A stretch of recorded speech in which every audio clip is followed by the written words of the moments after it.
Assalamualaikum warahmatullahi wabarakatuh dan salam sejahtera diucapkan kepada seluruh penonton Didik TV KPM. Anda bersama saya Aiman Sufian Azman pada hari ini dalam slot bersama ikon. Pada minggu ini kita nak bawakan kepada anda seorang ikon sukan Malaysia dalam acara Lontar Peluru iaitu bersama dengan Ziyad Zulkifli.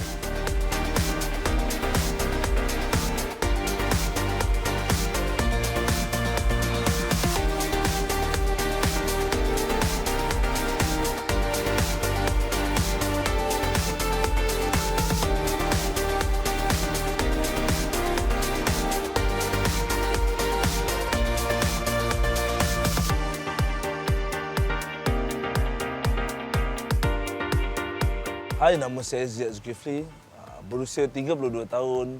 Saya dilahirkan di Kuantan tapi dibesarkan di Gombak, Selangor. Saya sudah berkahwin, punya 3 orang cahaya mata. Yang pertama, Zuhaira Zafra binti Muhammad Ziyad. Yang kedua, Tariq Xavier bin Muhammad Ziyad. Yang ketiga, Muhammad Artaris bin Muhammad Ziyad. Saya anak pertama daripada 4 orang adik-beradik. Saya adalah atlet lontar peluru untuk kategori F20. Kalau dipanggil untuk F20 itu adalah intellectual disability. Itu adalah kategori yang saya mainkan untuk di Paralimpik ini. Start bermulanya saya suka lontar peluru ni berusia 15 tahun. Sebab saya rasa sukan lontar peluru ni unik dan dia tak berapa famous. Kat sekolah masa tu saya pada usia saya umur 15 tahun tu saya sangat kurus dan tak ada besar sampai macam sekarang ni. Dia kurus ya. Tapi bila saya masuk bertanding dalam sukan lontar peluru ni, bila lawan-lawan saya semuanya berbadan besar macam gagah. Bila saya pegang, saya lawan dengan dorang, saya boleh memenangi. So saya kata, kenapa tak saya teruskan saya punya ni. Sebab sukan lontar peluru ni menggunakan masa tu pemikiran saya kata menggunakan tenaga boleh dah menang. Sebab tu saya teruskan saya punya ni. Bila dah dapat pada umur 15 masuk ke 16 saya dah masuk kebangsaan, saya dah mula menangi di peringkat pendidikan khas. Saya rasa macam wow, sukan lontar peluru ni kalau ada yang lagi tinggi kan best. Saya keep on training. Saya kat sekolah pun kalau nak ceritakan akademik memang saya totally out. Memang tak boleh. Dalam bidang akademik ni memang teruk. So sukan ni salah satunya yang membuatkan saya rasa diri saya dekat dengan sukan ni. So saya teruskan. Bila dengar saya sukan tu, saya punya jiwa tu memberontak. Kita kena betul-betul dalam sukan ni. Macam tu lah. Tak kira saya bermain berbagai sukan. Sebelum lontar peluru tu saya akan main bola sepak, rugby pun saya pernah main. Saya pernah main bola tampar, bola baling saya pernah main. Macam berbagai sukan dan kalau untuk cerita pasal olahraga ni dan semua sukan olahraga saya pernah main kecuali hammer, lompat bergalah, triple jump, lompat jauh, lompat gijang saya tak pernah main. Bagi inspirasi kepada saya dia sebenarnya ayah saya. Dia tak mengatakan, dia kata boleh awak Ziyad kena main lontar peluru, bukan macam tu. Tapi ayah saya mendorong saya, awak aktif dalam sukan ni, buat yang terbaik dalam sukan ni. Mungkin ayah saya yang pernah saya ingat, yang sampai sekarang saya pegang ayat dia, awak tak hebat dalam belajar, tak semestinya awak tak hebat dalam segala hal. Benda tu yang saya akan pegang sampai sekarang, sampai saya jadi nombor 1 dunia sebab saya pegang ayat tu kan. Sebab saya akan buat betul-betul. So ayah saya push saya, dia kata buatlah yang terbaik mungkin. Inilah masanya, tunjukkan diri awak ni, awak boleh berjaya sampai ke pesara dunia. So ayah saya dia tak kisah, saya sukan apa-apa pun dia akan support. Dia lah akan beli barang, dia lah akan ada kat tempat kejadian. Macam tu lah. Saya ingat pada tahun 2012, saya tak tahu masa tu macam the first game untuk Paralimpik, game paling besar dan game yang diidam-idamkan untuk semua Paralimpik. Benda tu macam saya memenangi pingat Ganser masa tu macam tak sangka lah. Masa tu tak sangka atlet daripada kelahiran daripada Gombak, pada atlet sekolah bila dah pergi ke international, dapat pingat gangsa dan diikhtiarkan dapat nombor 3 dalam dunia. Masa tu reaksi ayah saya sangat, saya tak pernah tengok ayah saya sangat gembira. Family sangat gembira. Sebelum ni tak nampak. Sukan ni bukan satu kejayaan bagi saya. Saya nampak benda tu, sukan bukan satu kejayaan macam kita tak nampak sukan ni. Lagi-lagi Paralimpik ni boleh pergi ke pentas dunia kan. Tapi saya membuktikan yang saya boleh capai ke pentas dunia dan saya boleh mengenggam apa yang saya nak. Benda tu tak mustahil, tapi reaksi masa tu keluarga memang sangat terharu dan berbangga lah. Dia sebenarnya ramai.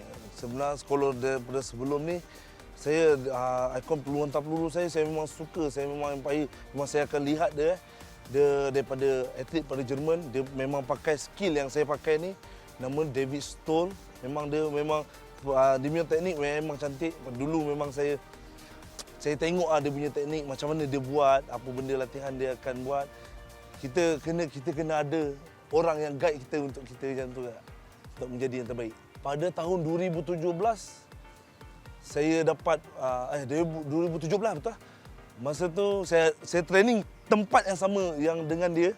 Saya tempat training sama dengan jago dunia tu. Semasa tu saya rasa macam satu benda yang luar biasa lah. Saya dapat pergi sana, dapat tengok dia punya latihan, saya dapat bergambar dengan dia dan saya dapat tengok dia punya competition sekali. So benda tu macam memberi inspirasi saya why not saya satu hari lagi saya nak macam dia jugalah.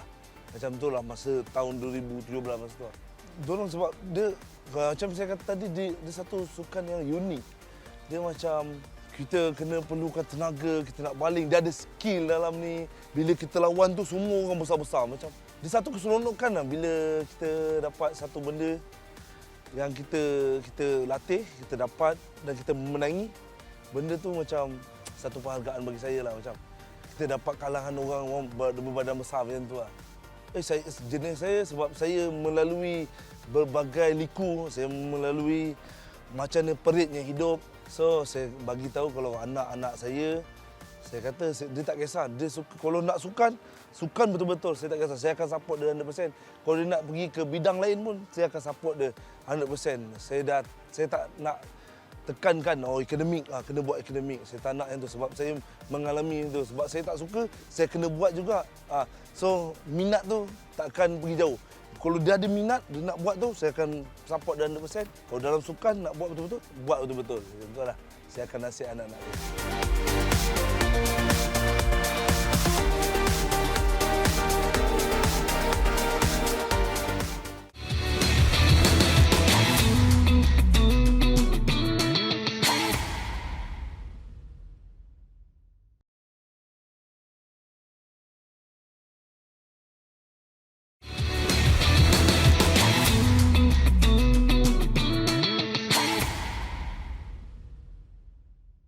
Okey, tadi kita dah tengok dah latar belakang Ziyad dan juga penglibatan Ziyad dalam sukan lontar peluru sejak daripada bangku sekolah lagi. Anda semua nak jadi atlet, mulalah daripada bangku sekolah lagi. Dan selepas ini, kita nak tahu juga apa yang Ziyad buat waktu masa lapang dan apa hobi Ziyad.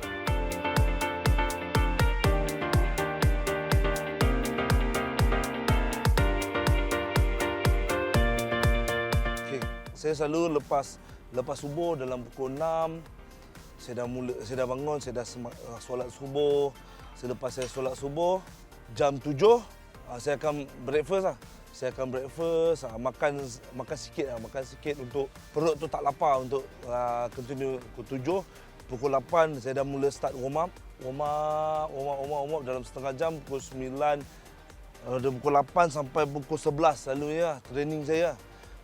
Pukul 8 sampai pukul 10 adalah waktu untuk baling saja.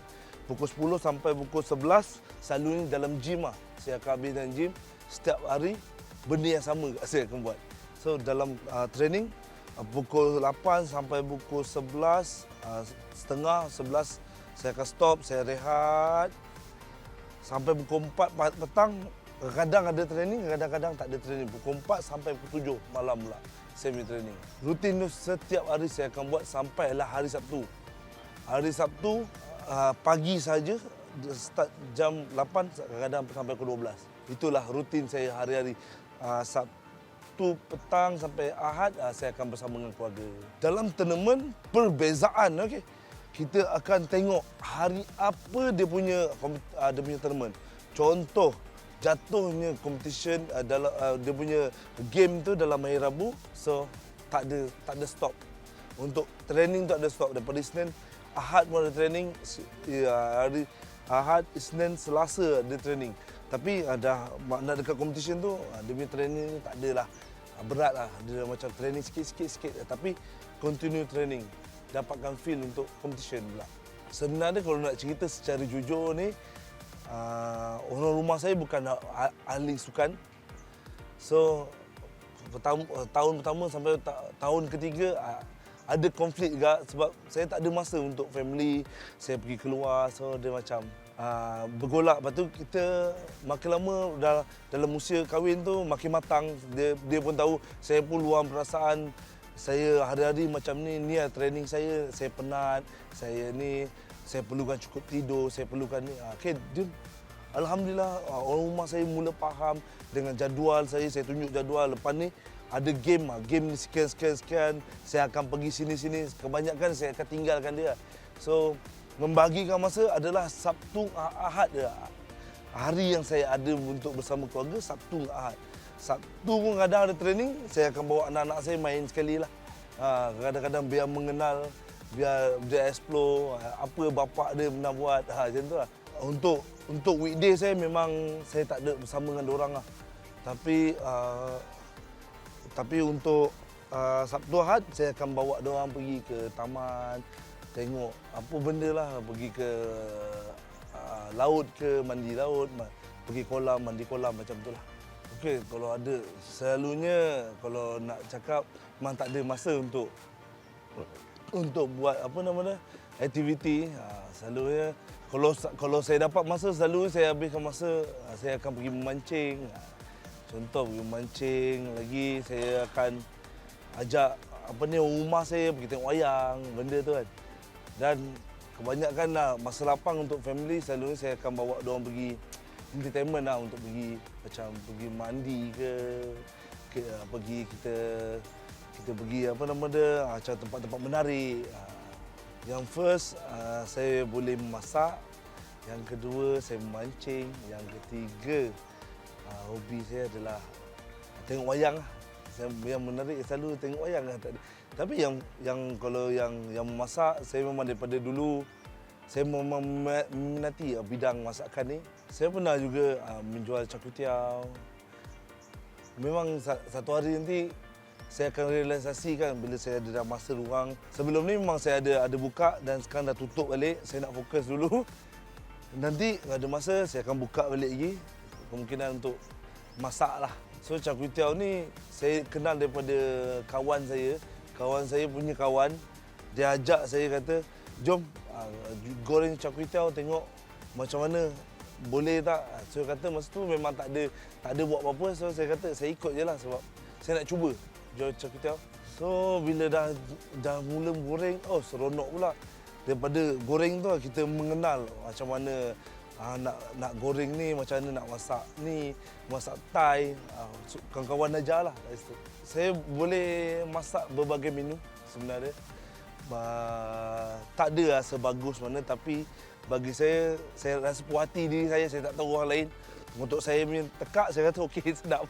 Saya berbagai macam masakan Thai, saya boleh masak. Kalau macam mi kari, saya boleh buat. Saya laksa, tak berapa sedap. Ada satu lagi, favourite lah saya pernah rasa dekat Johor, ada lontong goreng. Tapi bila saya rasa, sedap lontong goreng, saya cari resipi dia. Lontong goreng antara saya boleh buat juga. Rasa dia pun sedap juga. Saya rasa lah, tekak orang saya tak tahu lah sedap ke tak, tapi tekak saya rasa sedap. Kalau tak jadi atlet Unta-Perus, kemungkinan saya sebagai seorang chef, saya ambil kursus sebagai tukang masak. Saya ambil kemahiran tukang masak. Tapi itulah dia, saya tak ada kesempatan untuk pergi ke bidang tukang masak pada usia remaja saya. Sampailah saya dah jadi atlet. So kalau tidak, saya akan mungkin jadi chef, mungkin jadi peniaga macam ayah saya. Tak ada. Dulu banyak tapi bila dah betul-betul saya dalam bidang ni, saya rasa semua yang sukan yang lain tu saya tak boleh buat. So, salah satu yang sukan adalah lontar peluru je lah yang saya mengerti. Yang lain tu sekadar tak ada yang betul-betul saya suka lah. Saya macam tahap dia tak boleh, saya tak boleh nak main. Daripada kekurangan saya pada usia saya masih kecil lah, pada umur 1 sampai 3 sampai ke 4 ke 5 memang saya lambat. Saya punya percakapan apa semua memang saya rasa dalam dunia saya sendiri, saya bertanya pada mak dan ayah saya kan, bila saya start ada inspirasi lambat juga. Kalau untuk baca, saya rasa untuk pergi sekolah, pada sekolah rendah dulu, saya umur 11 tahun saya baru dapat baca. So, lambatnya saya dalam akademik ni, itulah kekurangan saya. Lambat, saya sangat lambat. Bila dah besar sikit, bila dah bergaul, besar, saya rasa, dunia ni macam mana, indahnya dunia. So, dalam masa nak mengenal dunia tu, sukannya banyak mengajar saya, sukannya banyak mendekatkan diri saya, lebih berani. Dulu saya kalau nak cakap eye contact, perbuatan apa semua, saya rasa tak confident. Bila dalam sukan ni, orang keliling memberikan support, memberikan tunjuk ajar, kita mula bersosial dengan kawan-kawan yang lain. Alhamdulillah sampai sekarang ni saya dah mula boleh berani, saya boleh bercakap dan saya boleh bergaul macam tu lah. Bila dah diagnose, dah tahu, saya dah dapat kad semua. Saya tak tahu, saya macam okey, dah dapat kad okey. Saya memang macam ni, okey. Memang kekurangan saya terima seadanya.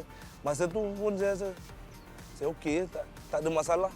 Memang saya dilahirkan macam tu, saya akan terima seadanya saya. Ni mungkin Allah nak bagi macam ni, memang saya dah lahir macam ni. Saya terima seadanya saya dah ada kad OKU. Sampai sekarang saya pemegang kad OKU. Saya terima. Bila pada masa mula tu macam saya tak rasa macam terbeban benda tu, macam saya enjoy.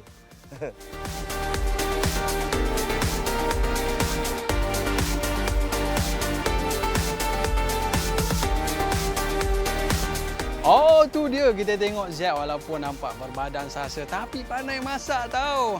Tanggungjawab sebagai seorang suami pun tak ditinggalkan dan masa lapang dia bawa anak-anak dia pergi berjalan-jalan, mandi laut dan sebagainya. Itu dia. Bila mana dah jadi seorang atlet, maka tanggungjawab terhadap negara dan juga keluarga perlu dijaga.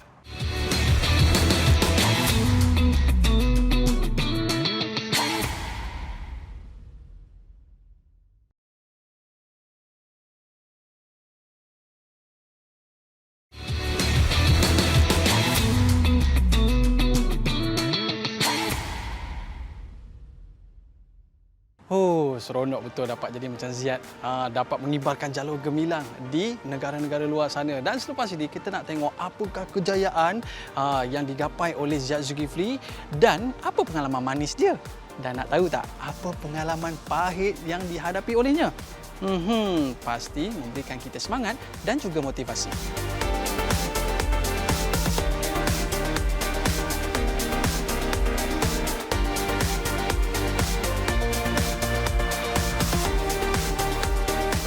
Okey, daripada peringkat kebangsaan, daripada tahun 2005-6-7 saya dah mula bergiat dalam sukan lontar peluru ni daripada 2005, 2006 dan 2007. So dalam 5, 6, 7 tu saya sapu habis lah.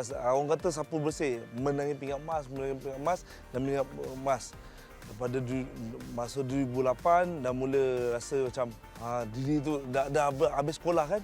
Dah habis sekolah mulalah dah tak bersukan dah. So bila peringkat kebangsaan startnya 2011 demi peringkat international pergi para ASEAN 2011, 13, 15 semua menangi peringkat emas dan sampailah sekarang ni para ASEAN sampai para ASEAN 2022 saya menangi peringkat emas, tak pernah lagi miss untuk pencapaian yang lain. Kalau untuk para ASEAN 2014, 2018 saya menangi peringkat emas juga. So saya punya pencapaian tu 2014 menangi peringkat emas, rekod Asia, 2018 peringkat emas, rekod Asia juga. 2 kali pencapaian memegang rekod Asia. Pencapaian saya yang terbesar adalah di Paralimpik Rio. Saya menangi peringkat emas dan saya juga memegang rekod dunia masa tu, 16.86. Pada tahun 2017 saya memecahkan rekod saya lagi sekali di para World Athletic di London. Saya memecahkan rekod saya sendiri. Saya jarak balingan saya 17.29. So sebelum Paralimpik Rio saya pernah memenangi peringkat emas di pada tahun 2013 saya dah memenangi peringkat emas.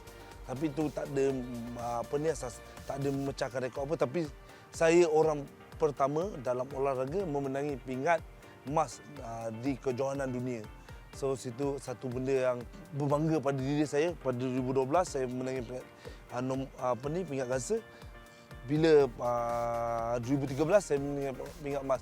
Daripada nombor 3 tukar ke jadi nombor 1. Masa tu rasa macam satu kebanggaan dan satu pencapaian yang luar biasa yang pernah saya buat. Dan saya jadi orang pertama dalam Malaysia dalam olahraga yang memenangi peringkat emas. So pencapaian saya tu saya continue sampailah ke Rio. Saya menangi peringkat emas di Paralimpik Rio dan juara world record. Lepas tu pada 2017 pun saya continue saya punya pencapaian. Saya pecah rekod sekali lagi pada 2017 di kejohanan dunia. So situ pencapaian yang saya saya rasa paling hebat lah. Apabila saya dapat pencapaian terhebat tu, saya cabar diri saya lagi untuk saya bertanding bersama dengan atlet normal yang lain. Saya layakkan diri saya pergi ke SEA Games. Itu satu pencapaian yang luar biasa yang saya pernah fikir. Saya kata saya dah sampai ke sini, kenapa saya tak pergi ke normal punya competition pula. Saya pergi ke normal competition, pergi ke SEA Games.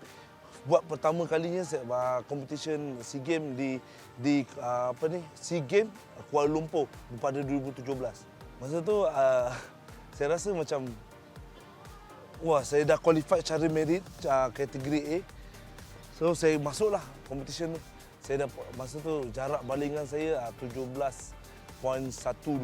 Saya dapat peringkat gangsa. So pencapaian saya masa tu saya rasa hebat lah. Saya dapat bersaing dengan atlet normal yang lain dan saya dapat peringkat lagi.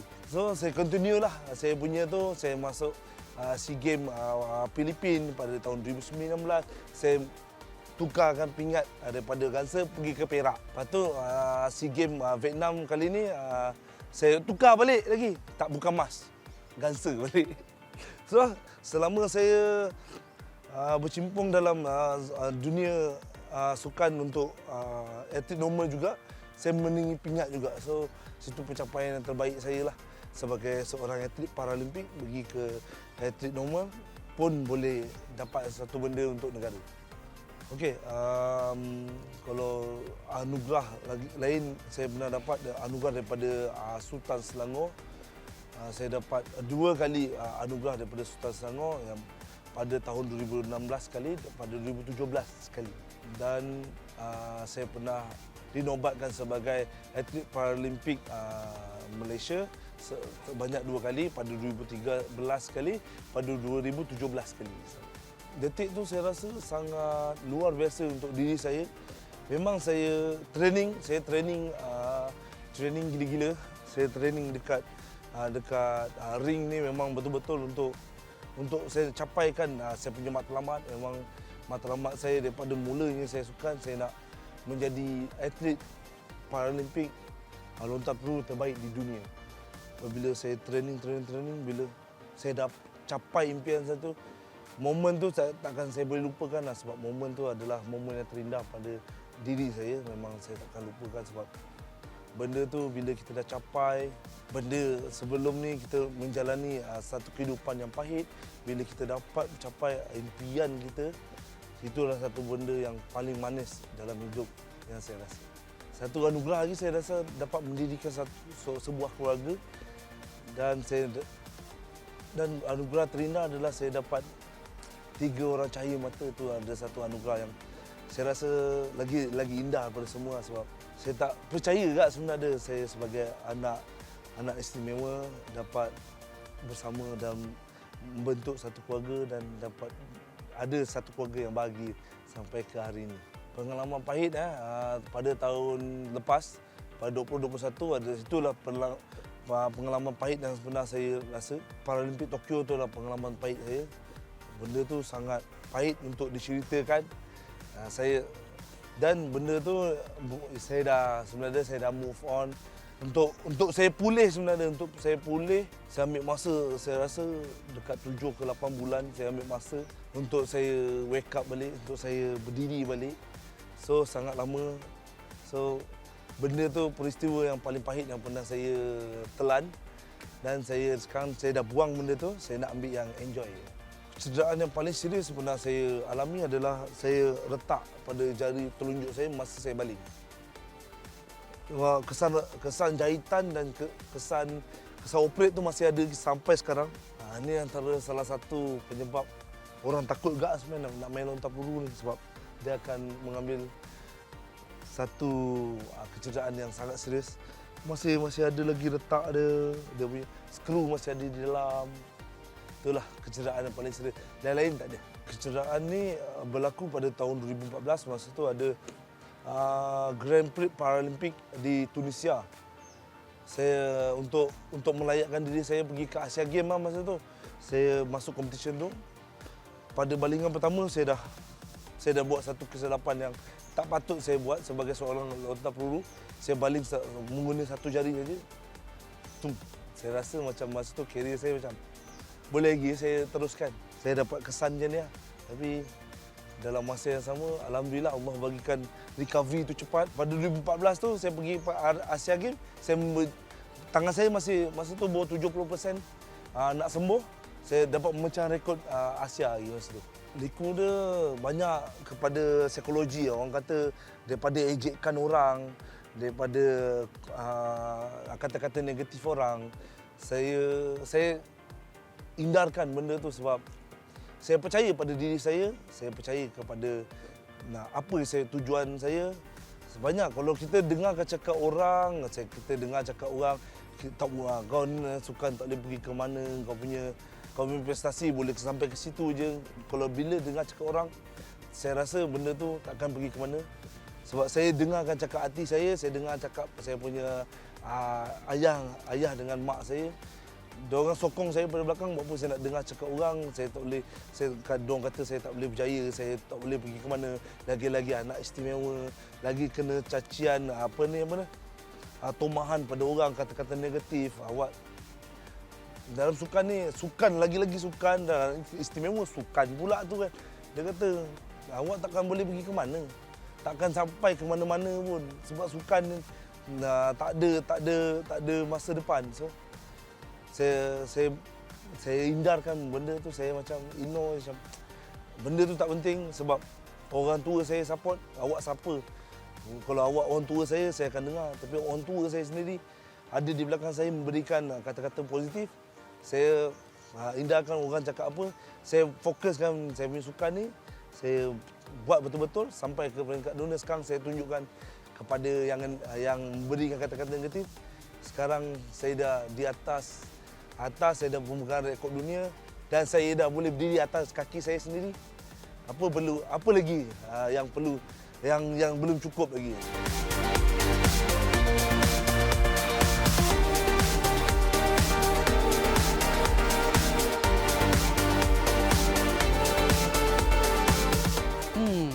bukan senang nak jadi pemain dunia kawan-kawan. Pastinya ada cabaran, dugaan dan rintangan yang perlu dihadapinya. Bayangkan tengah-tengah main tu patah pula jari dan itu dugaan yang akan menjadi saksi kejayaannya suatu hari nanti.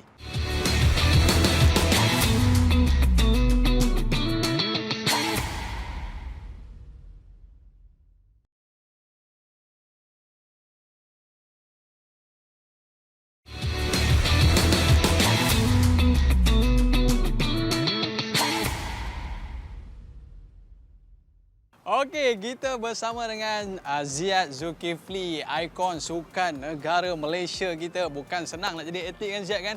Sebab sebentar tadi saya dah dengar dah kisah manis, kisah pahit yang mana nak capai satu kejayaan ni perlu lalui semua perkara itu.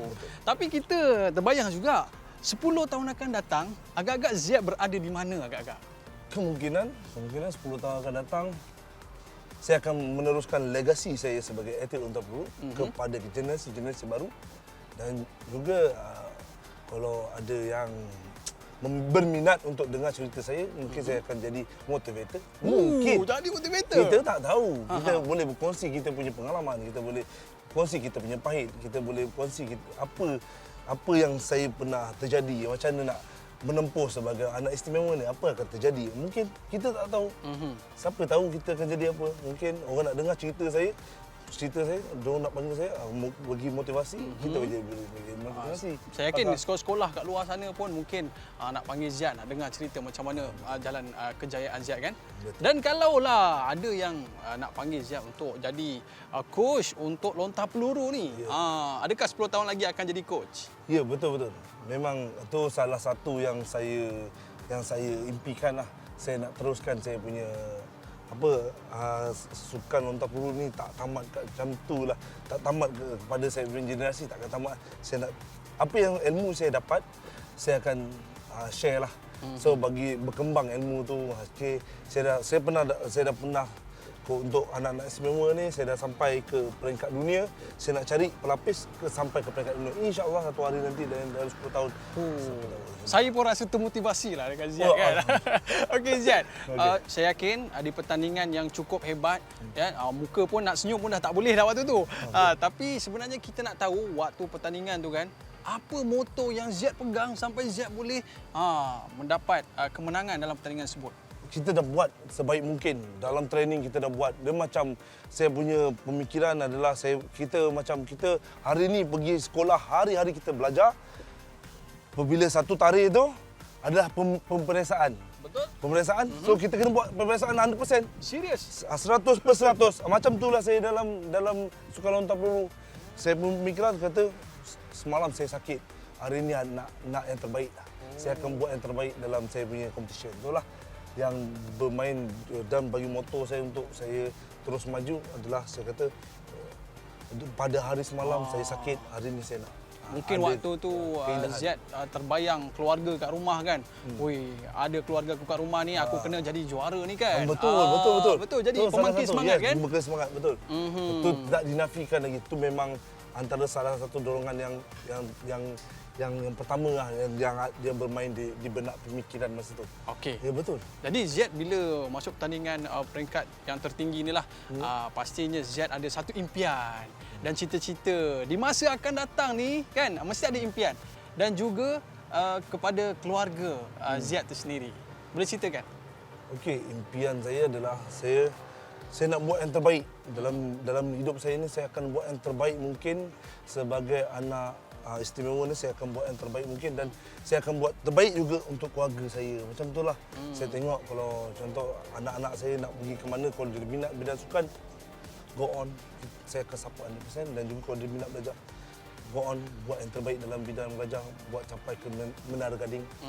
Dan kita tengok kat luar sana ada atlet yang ada akademi sendiri. Akademi Lee Chong Wei dan sebagainya lah. Jadi mungkin Ziad pun bercita-cita nak wujudkan satu akademi supaya dapat melahirkan lebih ramai Ziad Zulkifli di luar sana. Siapa tak nak? Sebab satu adalah salah satu kita bertapak satu industri sukan ni, kita dah ada nama. So kita tak tahu, mana tahu ada orang nak sponsor. Okay? Kita buat akademi Ziad Zulkifli. Wah, satu kebanggaan bagi saya lah. Kita cuba lah. joint venture orang kata. Joint venture. Kita cuba. Kalau kata saya nak support saya sendiri, memang kemungkinan duit tu tak cukup. Oh, ramai dengar kat luar tu. Ya, betul. Maksudnya macam tu, kalau ada joint venture, Boleh datang? boleh datang, kita bincang macam mana kita nak buat Akademi Ziyad Zulkifli. Betul, cadangan tu baik. Mungkin akan lahir lebih ramai Ya, Ziyad Zulkifli kat luar sana. Betul. Jadi kita nak mintalah sikit nasihat pada Ziyad Zulkifli kan. Okey. Kepada mungkin murid-murid yang sedang menonton kita di luar sana, para penonton kita di luar sana, Ziyad walaupun kita sebutkan OKU tetapi mampu untuk mencapai satu kejayaan. Ya, Mungkin murid-murid kat luar sana sempurna daripada semua perkara. Tapi mungkin apa nak tunggu lagi? Cepat, jangan malas. Terus berlatih, terus menggapai kemenangan. Bagi nasihat sikit, Ziyad. Okey, bagi saya, jika awak minat satu benda, jangan pernah putus asa. Kalau awak minat, awak buat yang terbaik, buat 100%, buat sampai awak berjaya. Nanti memang mula-mula akan susah, lama-lama dia akan memudahkan. Mudah. Awak dah rasa seronok. Apa yang awak buat tu, awak rasa seronok, sentiasa seronok, kita buat, enjoy. Lama-lama benda tu kita tak tahu pun. Macam saya sendiri, saya tak tahu pun saya dah capai ke peringkat ini sebab saya ada impian. Saya ada impian. Saya nak cuba, saya nak jadikan orang pandang saya ni sebagai satu contoh, diorang pun boleh berjaya. Saya beranggap macam itulah. Saya nak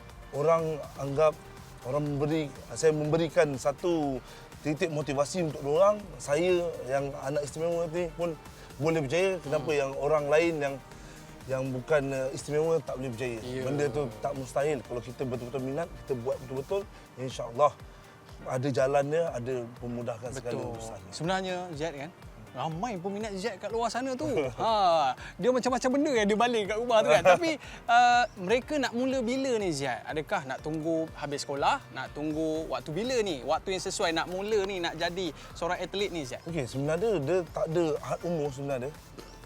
Sebaik mungkin pada usia 13 tahun ke 14 tahun tu dah mula mencari skill lah sebenarnya. Mencari skill 15 tahun. Pergi macam-macam sekolah. Ada kejohanan sekolah, peringkat daerah, peringkat kebangsaan, peringkat tu. Masuk, cuba serahkan diri tu ke dalam sukan. Tak kisahlah sukan apa-apa yang awak suka. Tak kisahlah lontar peluru ke. Apa semua daripada muda, daripada umur 13 ke 14 tahun tu adalah satu pada umur yang bagus untuk perkembangan sukan, bakat. Jadi bukan senang tau nak capai apa yang Ziyad capai sekarang ni. Saya pernah dengar kalau nak jadi hebat ni Ziyad dia kena buat hari-hari Betul. Kena buat hari-hari. Repeat hari-hari. Benda tu hari-hari ada kesalahan. Tak ada hari ni hari perfect, tak ada. Hari-hari. Hari-hari benda yang sama buat. Betulkan sikit-sikit. Tak ada hari ni buat, esok dapat. Hari ni buat tak. Saya dah 12 tahun. Benda tu ada yang salah. Hari-hari buat. Ada salah juga? Ada salah juga. Oh, baik. Betul. Maknanya, tak ada benda hari-hari benda tu jadi. Dan akhirnya akan mencapai kejayaan. Baik, Ziyad. Ibu bapa dekat luar sana ada yang mungkin ada rasa sedikit kecewa Ziyad bila mana menerima anak OKU ni. Tapi sebenarnya di sebalik kekurangan dia tu banyak lagi kelebihan dia. Mungkin ada tak nasihat untuk ibu bapa di luar sana Ziyad? Okey, kepada ibu bapa di luar sana, saya sebagai anak istimewa dan juga saya faham perasaan ibu bapa tak bimbang atau risau ke anaknya. Tapi bila ibu bapa support anak daripada belakang, anak suka apa, kita bagi 100% kepada anak, insya-Allah anak tu akan lebih menyerah. Tak tahu, mungkin anak tu minat dalam bidang seni, kita buat bidang seni. Kalau anak tu minat dalam bidang apa yang dia minat, support. Yes. Daripada pisau tumpul boleh jadi tajam.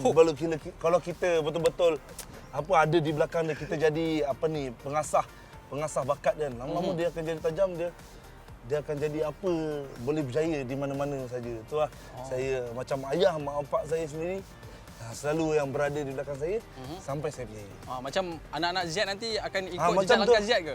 Sebab macam tu lah, sebab saya rasa benda saya pernah lalui. Saya tak kisah kalau anak saya dia tak bagus dalam akademik, saya nak buat macam mana? Saya akan follow apa yang dia minat. Contoh dia suka dalam sukan, kita buat sukan. Kalau dia suka dalam seni, dia buat seni. Saya tak kisah. Sebab benda tu semua boleh berjaya. Oh, bila Ziyad buat lontaran tu, nampak macam bola berapi. Dalam lagu tu macam mana? Bola-bola api. Yang dulunya kecil sekarang dah jadi besar lah. Okey, baik. Jadi kita nak ucapkan terima kasih kepada Ziyad sebab bagi kita motivasi, bagi perangsang kepada kita semua untuk terus berjaya jadi seperti ikon sukan Malaysia kita pada hari ini. Terima kasih kepada para penonton. Kita tamat di sini dalam Bersama Ikon Didik TV KPM. Bye-bye. Assalamualaikum warahmatullahi wabarakatuh. Jumpa lagi. Jom kita pergi training. Jom.